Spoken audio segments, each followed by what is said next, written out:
Good morning, guys. We are at a camping site near Vicenza right now. We couldn't film last night because it was pouring rain out, but we wanted to give you guys a recap of what happened yesterday.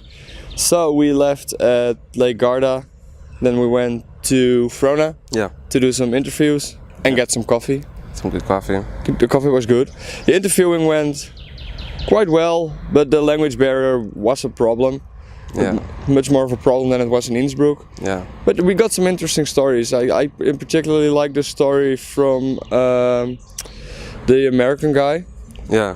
I forgot his name, but the story about the war veterans and how big of an issue that is in America. Yeah, the post-traumatic stress, like when you come back from war and basically because of what they went through, they're basically not the same. Exactly. And they're not really taken care of properly there. So I think, he talked about that. It was pretty interesting to hear. It was pretty interesting. We also had the story from Michel, the pharmacist from France. Yeah.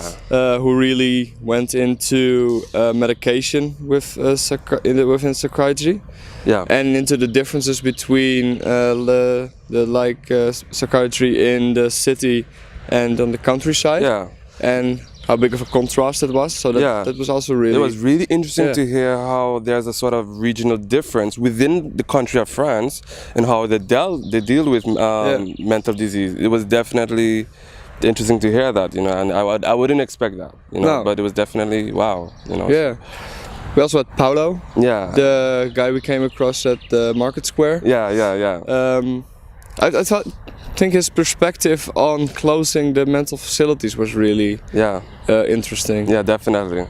I think that's the case with also Jacopo. I think he indicated more or less the same thing because he's from Italy as well. Yeah. So I think both of them more or less share the same opinion that, in the sense of it, just being around friends and family did have a positive effect on them, and closing off the facilities did more or less have a good outcome in the end, And the perspective that actually they saw the psychiatric wards as jail. Correct. It was definitely. I think that was more or less pretty much a jail, like a sort of asylum, basically. I mean, there were stories. He told us that people were locked in there for 50 years. That's crazy. That's crazy. I can't imagine how horrible it must have been.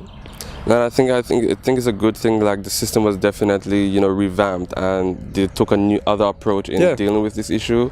And I liked it that they really tried their best to. I think at a certain point it was like, okay, this disease doesn't define the person, so maybe let's try something else because this isn't helping. Exactly. The matter it's not being dealt with properly, so let's try something new. And I think just being around friends, family really made a big difference for, I think, people with mental disease. I think that's the case, and I think that's what they all told us. Yes, definitely. Yesterday was a pretty cool day, and I think, like you said, there was a language issue. The majority of the people didn't really speak English, and they were also quite camera shy. But I think we also came a group of, I think the one from, like a group of Americans as well. They were traveling from South Carolina, young high school students. So that went pretty well. The language was quite well. So that's really cool. And I think yesterday was a pretty cool day. It was really hot. It was really hot. No wind at all, like 35 degrees out. And like right now I'm trying to like squint my eyes because the sun is in my eyes right now, so bear with me, We'll get through it. We'll get through it, man. But I think that's it for the recap for yesterday. Today we're going to Venice.